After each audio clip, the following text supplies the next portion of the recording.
Buenos días. Comenzamos con la explicación del tema 2, correspondiente al módulo 3 de ámbito social de la ESPAU. El tema 2 se llama, como veis ahí, la Europa feudal. Y vamos a ver básicamente en este primer punto la organización política. Dice así: el feudalismo es el sistema de organización política, económica y social que existió en Europa occidental entre los siglos X y XIII. Por lo tanto, el feudalismo va a afectar a cómo se estructura la sociedad, cómo se estructura la economía y cómo se estructura el poder. De todo esto, política, economía y sociedad, nosotros vamos a centrarnos ahora en lo que es la política.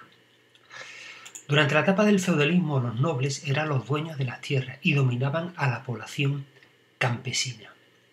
Durante el feudalismo se establecieron relaciones de dependencia, es decir, una persona se ponía bajo la protección de otra más poderosa. Y las relaciones se establecieron así. Vamos a ver dos tipos de relaciones. Por un lado está a las relaciones entre los señores feudales y el rey, se les llamaba relaciones de vasallaje. Los señores ayudaban al rey en la guerra y a cambio el rey les entregaba tierras, feudos, que los hacían cada vez más poderosos. Por lo tanto, el rey, cuando necesitaba de la ayuda o del consejo de un noble, acudía a él. A cambio, ¿qué le entregaba a este noble? Un territorio, un terreno que el noble ponía en producción, cultivo, ganadería, y del que obtenía un beneficio económico. De tal manera que, como el feudo era parte del territorio del rey que cedía a los nobles, cada vez los nobles tenían más poder y el rey cada vez tenía menos poder. ¿Vale? Por eso los nobles llamaban al rey el primus inter pares, el primero entre los iguales. Tú eres el rey, ¿de acuerdo? Nosotros somos nobles, pero tú no dejas de ser un noble. El noble más importante, por eso eres el rey, pero eres un noble, como nosotros. ¿Vale? Y a su vez, como veis aquí en el gráfico, por lo tanto veis, rey le da un feudo al señor feudal y al cambio el señor feudal le da ayuda militar y consejo. Y a su vez el señor feudal tenía una serie de caballeros, de soldados, que estaban al servicio del señor feudal para cuando el señor feudal los reclamara para luchar en una guerra, una batalla o lo que fuera. El señor feudal les procura el sustento, la alimentación y todo lo que necesitan, y a cambio los caballeros están al servicio de esos señores feudales. ¿Vale? Estas son las relaciones de vasallaje. Por lo tanto, una relación de vasallaje siempre va a ser entre dos nobles. El noble más poderoso entrega un territorio, un feudo, al noble menos poderoso, y este noble menos poderoso se pone al servicio del noble más poderoso, sea el rey o incluso puede ser entre dos señores feudales normales. ¿Vale? Esas son las relaciones de vasallaje. Pero después existe otro tipo de relación, que son las relaciones entre los nobles, entre los señores feudales y los campesinos. En las relaciones entre campesinos y señores feudales se les llamaba relaciones de dependencia. Los campesinos trabajaban las tierras del señor y pagaban impuestos. A cambio, los señores protegían a los campesinos en épocas de guerra. Por lo tanto, el señor feudal que tiene un feudo, para ponerlo en explotación, recurre a los campesinos que viven en la zona. Les entrega un trozo de tierra y a cambio de ello los campesinos tienen que pagar una parte de la cosecha. Las relaciones que hay entre el señor feudal, dueño del feudo, y los campesinos que trabajan en ese feudo se llaman relaciones de dependencia. ¿Vale? Estos son los dos tipos de relaciones que hay. Relaciones entre nobles, relaciones de vasallaje. Relaciones entre un noble y los campesinos, relaciones de dependencia. Vale, ¿y cómo era la sociedad en esta época feudal? Pues la sociedad se va a organizar, como vemos ahí, en estamentos. Un estamento es un grupo social. Lo que tenemos hoy en día se llaman clases sociales. Hoy en día tenemos tres clases sociales, alta, media y baja. Y yo puedo subir o bajar de una clase social a otra en función básicamente del dinero que tenga. Mientras más dinero tenga, mi clase social será más alta. Mientras menos dinero tenga, mi clase social será más baja. Por lo tanto, yo puedo subir y bajar en la clase social hoy en día. Pero en la sociedad feudal no ocurría eso. Tú pertenecías a un estamento y eso significa que tú naces y te mueres en ese mismo estamento. No puedes subir y bajar. Si yo nazco noble, muero noble. Si nazco campesino, muero campesino. La excepción, obviamente, es el clero, porque nadie nace siendo cura. Vale, vamos a empezar por los nobles. ¿Qué hacen los nobles? Son los que luchan y tienen el poder. Los nobles eran los señores feudales y los caballeros, que vivían en los castillos. Los señores feudales tenían tierras y en sus feudos actuaban como reyes. Esto es, en el feudo, lo que le había entregado otro noble o el rey a un señor feudal, ahí la autoridad única la representaba el propio señor feudal. Por eso los reyes pierden gran parte de poder durante esta época, porque en esos territorios no podían actuar sin la autorización del señor feudal. Cobraban multas, impuestos por el uso de molinos, hornos, o por el derecho a cruzar sus puentes y territorios. Tenían sus propios tribunales de justicia y podían acuñar moneda. Esto es lo que hacían los señores feudales. Vamos a ver el segundo estamento. Recordad, la estructura social de la Edad Media se llama sociedad estamental. Son estamentos. Nazco y muero en el mismo estamento. El clero, los que rezaban. Vale, el objetivo de los sacerdotes era rezar para conseguir la salvación de toda la humanidad o de toda la sociedad. Existían dos tipos de cleros también. Aquí se veía un poco cómo se estructuraba la sociedad. Estaban los obispos y abades, formaban el alto clero, ocupaban los cargos principales de la iglesia. Estos cargos solo se concedían a miembros de la nobleza. Los obispos y abades eran auténticos señores feudales. Las tierras que rodeaban los monasterios eran cultivadas por campesinos, a los que cobraban un impuesto llamado diezmo, décima parte de la cosecha. ¿Vale? Por tanto, el alto clero, los monasterios, funcionaban en parte como si fueran señores feudales. Y después están los monjes y los sacerdotes, que formaban el bajo clero. Procedían del campesinado. Los monjes pertenecían a distintas órdenes religiosas. ¿Y quién estaba en la parte más baja de la sociedad? Los campesinos, porque se dedicaban exclusivamente a trabajar. Aproximadamente el 90% de la población medieval eran campesinos. La mayoría de estos campesinos trabajaban las tierras del señor feudal. Entre los campesinos existían diferencias. Unos eran libres y podían abandonar el feudo. El señor les entregaba un trozo de tierra a cambio de entregar parte de la cosecha o pagar una renta. Eran una minoría. O sea, los que eran libres, los campesinos que eran libres, eran una minoría. La mayoría de los campesinos estaban sujetos a la tierra, esto es, no podían abandonar el feudo sin la autorización del noble. Estaban, digamos, condenados a vivir toda su vida en ese mismo sitio, no podían cambiarse de sitio. Estos son los siervos. No podían abandonar el feudo sin permiso del señor. Algunos siervos eran domésticos y realizaban las tareas de limpieza del castillo o de la cocina, por ejemplo. Otros vivían en cabañas junto a los animales. Ellos tenían que trabajar la tierra. La mayoría de los campesinos eran siervos. ¿Vale? Aquí veis un esquema de la sociedad feudal, donde vemos el monasterio, los nobles, el clero, vemos la nobleza y los campesinos. Y aquí veis cada una de las características y las cosas que hacían. Por lo tanto, en resumen, la sociedad feudal o medieval es una sociedad estamental. Yo nazco en un estamento y muero en él. Y cada uno de estos grupos sociales, cada uno de estos estamentos tenía una función. Los nobles, luchar para defender a toda la sociedad de ataques externos. El clero, rezar para que toda la sociedad pudiera ir al cielo. Y los campesinos, trabajar para que toda la sociedad pudiera estar alimentada. Pasamos al tercer punto, que es el arte románico.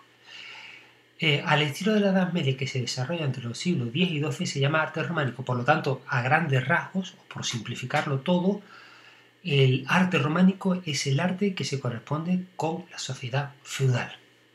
La arquitectura románica se caracteriza porque usa el arco de medio punto, media circunferencia, bóveda de cañón, que es la proyección de un arco de medio punto, y muros sin apenas hueco, dando una sensación de oscuridad. ¿Veis? Aquí veis el arco de medio punto, esto es un arco de medio punto, esto es otro arco de medio punto, y la bóveda de cañón es esto que estáis viendo aquí arriba. ¿Vale? Es, digamos, como la prolongación o la proyección de un arco de medio punto. Ves que tiene muy poca iluminación, tiene algunas ventanas. Esta es la Catedral de Santiago, que tiene más ventanas de lo que solían tener, pero ves que hay zonas que son relativamente oscuras. Y la sensación que se da, pues una sensación de oscuridad. Por lo tanto, digamos que las características del arte románico es arco de medio punto, bóvedas de cañón y muros con muy pocos huecos. El arte románico se extendió por toda Europa occidental gracias a las peregrinaciones, sobre todo a través del Camino de Santiago.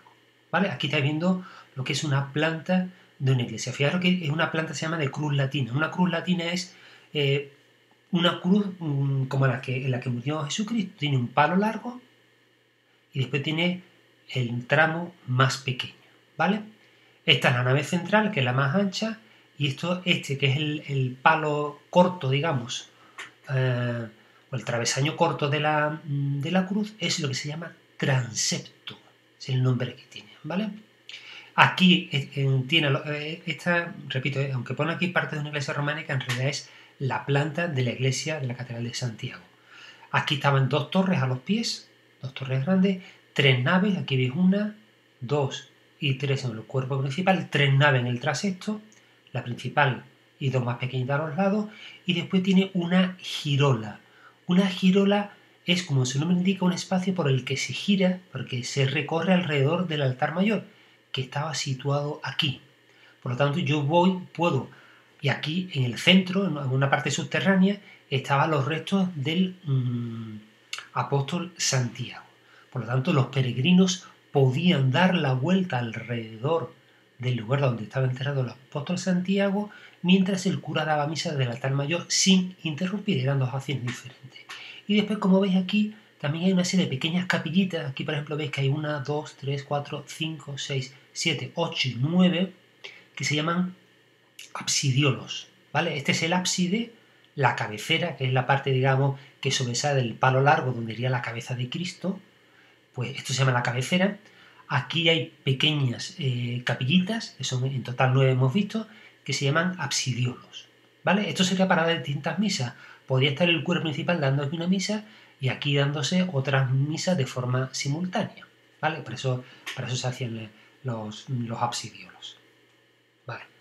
Bueno, pues la Catedral de Santiago, que ya hemos explicado un poquito la planta como característica general de lo que es la arquitectura románica, vamos a ver un poquito en concreto algunas cosas, algunas características de esta catedral. La Catedral de Santiago de Compostela fue construida entre 1075 y 1128 y es el ejemplo más perfecto de una iglesia de peregrinación románica. La iglesia de peregrinación estaba preparada para acoger a un gran número de peregrinos. Esto que veis arriba, aquí, encima de estas naves laterales, era el lugar, se llama triforio, era el lugar donde las personas que venían de hacer todo el Camino de Santiago podían quedarse a dormir. Pensad que en aquella época la gente podía estar 1, 2, 3 semanas, un mes sin bañarse.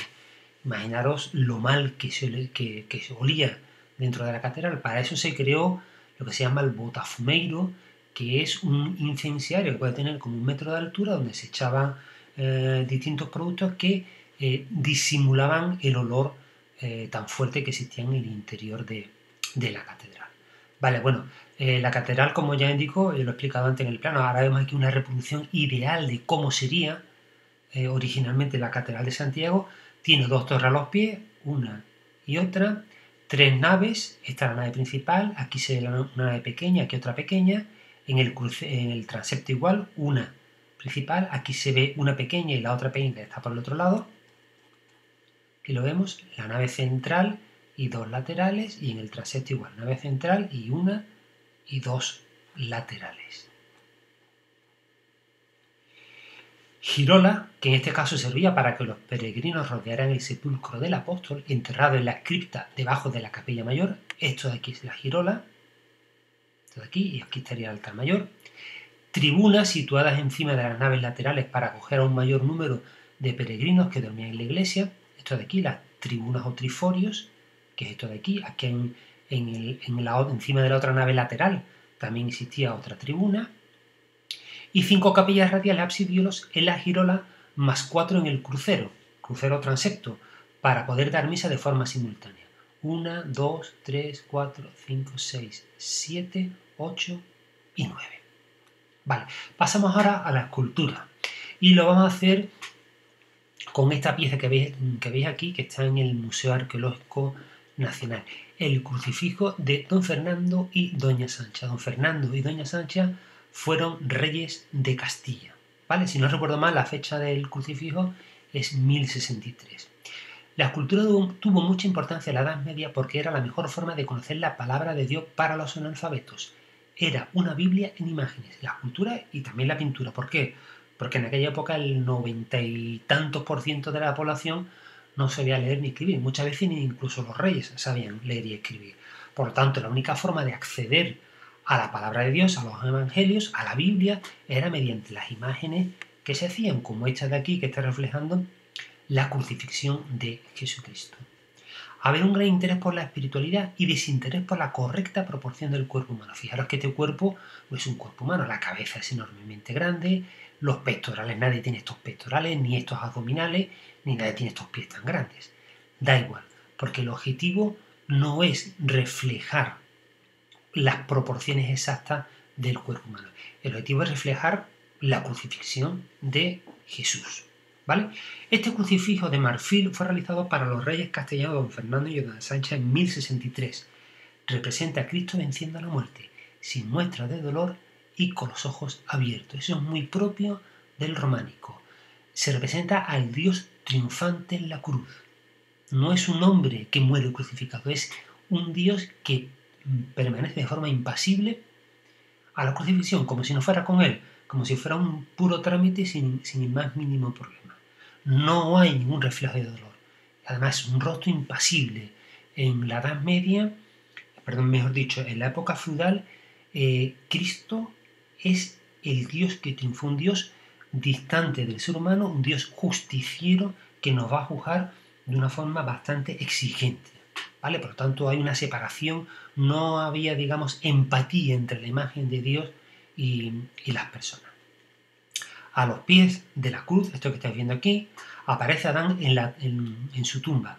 Según la leyenda, sobre esta nace el árbol del que será la cruz de Cristo. Por lo tanto, Adán muere, encima del sitio donde muere Adán nace un árbol, ese árbol se corta y de ese árbol se hace la cruz de Cristo. Obviamente es una leyenda, no es verdad, ¿no? La muerte de Cristo permite la redención del pecado original porque su sangre cae sobre la tumba de Adán y de esta forma lo libera. Esto es, cuando Cristo muere en la cruz, está crucificado, tiene varios clavos, la lanzada en el costado, hay parte de esa sangre cae en el suelo y al caer sobre la tumba de Adán, eso permite liberar a toda humanidad del pecado original. Por lo tanto, tiene un fuerte contenido simbólico. Esta imagen representa a la perfección la idea que se tenía de la época de Cristo, representado como Dios triunfante en la cruz y no como un hombre que sufre. Ya veremos después que en el gótico esto cambia. Y por último vamos a ver una pintura. Vale, en este caso un pantocrátor de San Clemente de Taúl. San Clemente de Taúl es un pueblo que está en el Pirineo catalán. San Clemente es la iglesia, el pantocrátor es una representación de Jesucristo. En la pintura hay un fuerte antinaturalismo, con figuras hieráticas que transmiten intemporalidad y eternidad, y ningún interés por la perspectiva o la creación del espacio profundo. De hecho, se usan bandas de colores horizontales, con líneas gruesas y anchas, dando lugar a una pintura plana y lineal. ¿Qué significa esto? ¿Qué es un antinaturalismo? Aquí estáis viendo la imagen. Pues que no es natural, que no tratan de reflejar la realidad. Es igual que esta imagen, es antinatural. ¿Vale? No se busca representar las cosas como son. Con figuras hieráticas. Una figura hierática es una figura rígida, que está como en tensión, que no está, digamos, relajada, ¿no? Por lo tanto, este hieratismo, este antinaturalismo representa intemporalidad, o sea, que el tiempo no existe y por lo tanto eternidad. Estamos hablando de Dios. Es esa representación de ese Dios distante y justiciero en relación a las personas humanas. No hay interés por la perspectiva o la creación de un espacio. Aquí no interesa que situemos esta imagen de Cristo en un espacio. Es un fondo azul y después una serie de bandas. Aquí veis una banda azul, aquí veis una banda de color amarillo y aquí una banda de color más oscuro en la parte de arriba. No hay naturaleza, no hay espacio, ¿vale? En el centro está el Pantocrator, en actitud de bendecir con la alfa y el omega, primera y última letra del alfabeto griego, que alude a Cristo como el principio y fin de todo. Este es el Pantocrator, este es Jesús bendiciendo. Esto que veis aquí es una A, y esto que veis que es una especie como una M al revés, boca abajo, es la omega. La alfa es la primera letra del alfabeto griego. El alfabeto griego es el abecedario. De hecho, alfa, beta, gamma son las tres primeras letras, por eso se llama alfabeto. En el caso del abecedario es igual. Abecedario, su nombre parte de las tres primeras letras. A, B, C o T también, abecedario. Vale, pues la primera letra del alfabeto griego es la alfa y la última es la omega. Esto es, Dios es el principio y el fin de todo. Y a su vez aparece aquí un libro abierto donde pone Ego sum lux mundi. Yo soy la luz del mundo. Por lo tanto, yo soy el que da la vida al mundo. Por eso es Dios, obviamente. A su lado hay dos serafines, lo estáis viendo aquí. Los serafines son ángeles, que en algunos casos tienen, aquí no se ve bien, pero estas alas tienen incluso ojos. Y después son cuatro ángeles con los símbolos de los evangelistas, que son estos que veis aquí.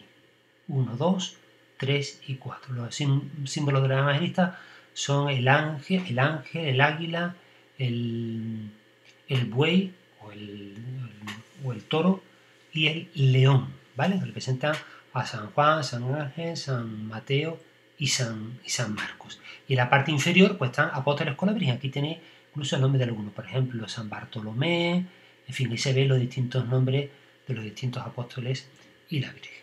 Vale, con esto damos por terminado el tema 2. Si hay algún tipo de duda, por favor me enviáis algún mensaje y yo procuraré solucionar esa duda.